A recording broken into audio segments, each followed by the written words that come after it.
Hoje a Record TV está trazendo informações dos bastidores desse julgamento que está correndo em segredo de justiça. A imprensa não tem acesso ao plenário. A Ludmila Osório tem mais informações para a gente. Boa noite, Ludmila.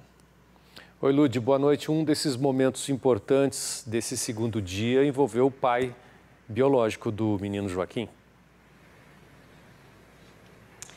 Oi, Chico, Flávia, boa noite a vocês, boa noite a todos que acompanham o SP Record. Isso mesmo, ontem nós dissemos que Arthur Paes, o pai do menino Joaquim, deu um depoimento muito forte, se emocionou várias vezes e saiu aqui do fórum sem falar com a imprensa.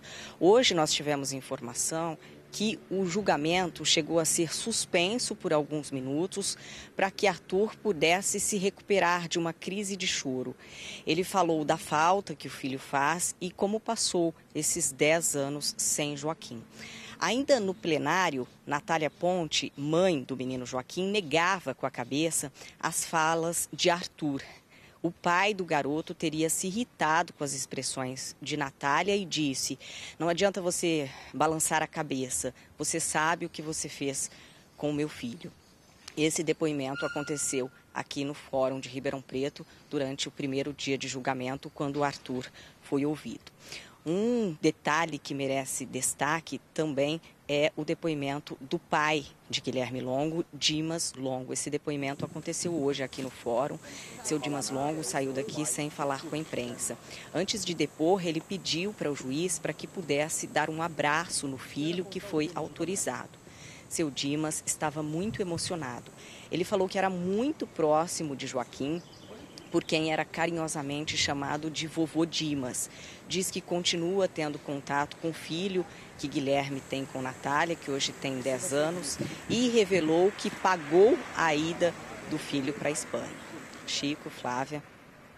Ludmila, sem dúvida nenhuma, esse foi um dos crimes de maior repercussão na nossa região. E a Ludmila Osório, dias depois que o menino desapareceu, em novembro de 2013, ela conversou com o Guilherme Longo e com a Natália Ponte. Essa entrevista aconteceu no sofá da sala da casa onde o menino teria sido assassinado ou de onde ele desapareceu. Conta pra gente, Ludmila, como você conseguiu essa entrevista? Olha só, Flávia, logo depois que o Joaquim desapareceu, por várias vezes a gente foi até a residência, onde a família morava, no Jardim Independência. Por várias vezes eu tentei contato com o Guilherme e com a Natália para que eles contassem o que tinha acontecido dentro da residência quando o Joaquim desapareceu. Em um determinado momento eu bati no portão, o Guilherme saiu, ele pediu para que eu esperasse um pouco, porque ele queria falar, mas que esperasse um pouco. A gente continuou na rua, em frente à residência no Jardim Independência. Logo depois voltamos e aí sim o Guilherme e a Natália aceitaram falar. A gente entrou na casa, eles mostraram ali onde o menino dormia, no quarto, mostraram detalhes de dentro da residência e decidiram conversar com a nossa equipe no sofá da sala. Vamos acompanhar a primeira parte desta entrevista.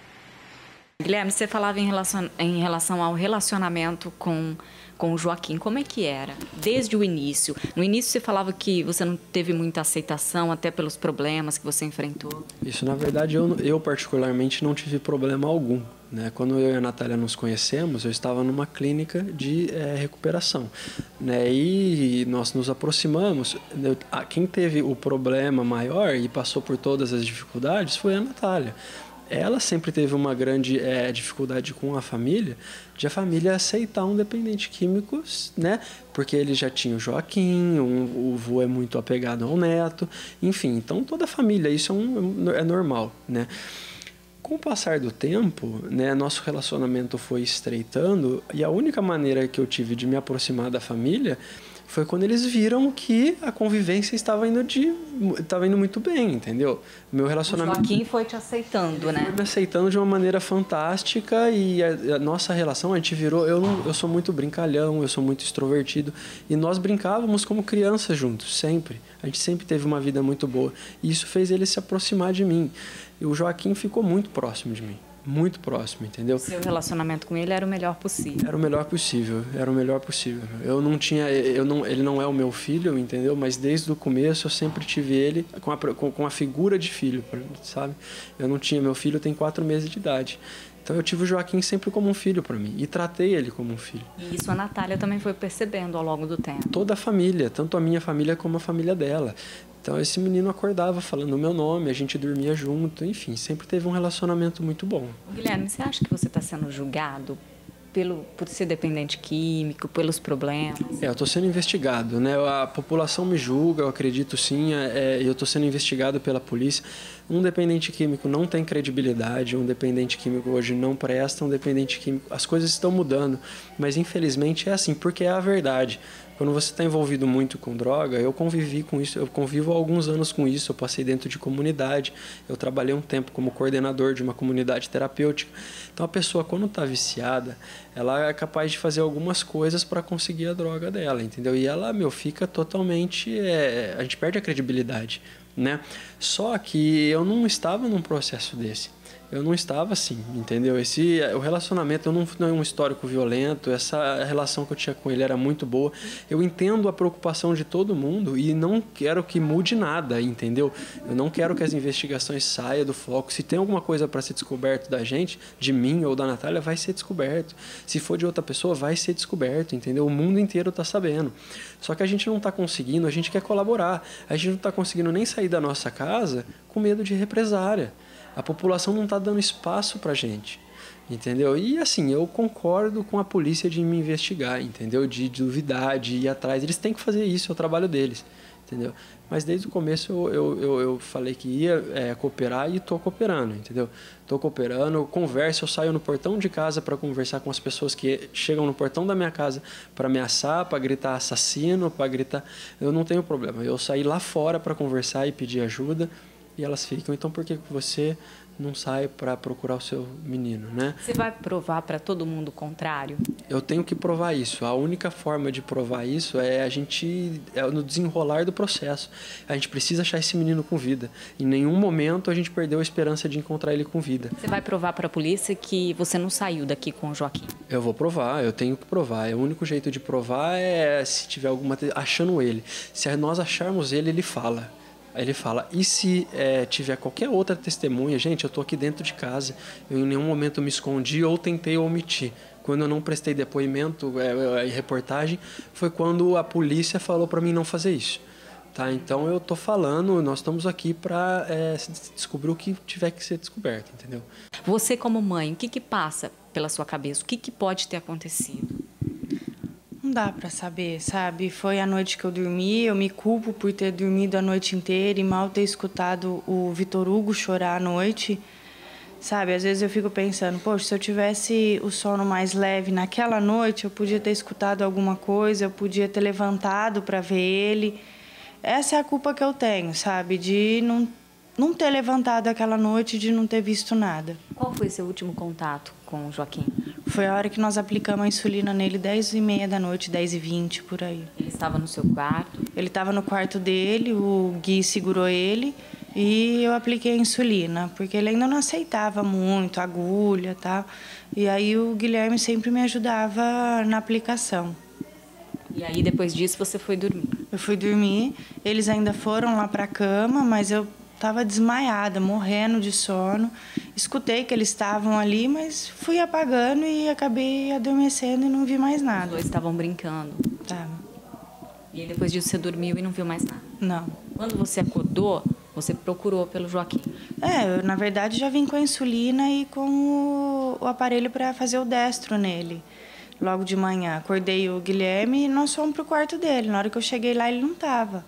Achei que ele estava brincando, porque ele sempre gostou muito de esconder. Todo dia, a hora que o Guilherme chegava na hora do almoço, ele corria para esconder para o Guilherme achar ele. Então, na hora, eu falei, tá no quarto do Vitor Hugo. Fui no quarto do Vitor Hugo, vim na sala, ele não estava. Comecei a procurar embaixo das camas, começamos a abrir guarda-roupa. E aí, a hora que eu vi, a porta da sala estava destrancada. E aí começou o nosso desespero, né, da procura, onde que ele está, meu Deus, o que aconteceu. E a gente não sabe o que aconteceu, a gente está esperando as investigações para ver se descobre alguma coisa, uma pista. As pessoas falam muito assim, que se o Guilherme tivesse feito alguma coisa com o Joaquim, você estivesse sabendo, você não teria coragem, né, de não dizer o que está acontecendo. Não, isso, eu e o Guilherme, a gente já conversou muito sobre isso. Ele sabe, da minha opinião, ele sabe que a hora que descobrir se foi ele, se foi qualquer pessoa, conhecido ou desconhecido, para mim não vai mais existir, sabe? Se fez qualquer coisa para ele, eu não... Sabe? Guilherme, se provar isso que a gente está falando, o que as pessoas dizem, você não seria capaz de aceitar uma coisa Acho que não, é incapaz, sabe? É meu filho, é a pessoa que convive aqui com a gente, sabe? É o nosso amor, sabe? Tipo, é a criança que faz a nossa alegria. Tem o Vitor Hugo ainda é um bebê, mas ele que alegra essa casa, entendeu? O que você tem pensado nesses dias, depois do desaparecimento? Só tenho pensado que ele está bem em algum lugar. Eu não tento pensar no pior, porque eu acredito que o pensamento da gente pode levar a alguma coisa, e eu acredito que ele está bem e eu vou achar ele bem, para ele continuar tudo que ele tem que fazer ainda na vida dele. Eu acredito que ele está bem, a gente só não está achando ele. O que as pessoas dizem que vocês são culpados? O que você pensa disso? As pessoas podem achar o que elas quiserem, né?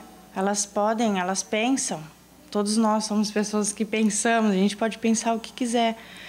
Nós somos as pessoas que estavam aqui dentro. Não tem marca na porta, não tem arrombamento, não tem nada. A polícia está fazendo o trabalho dela.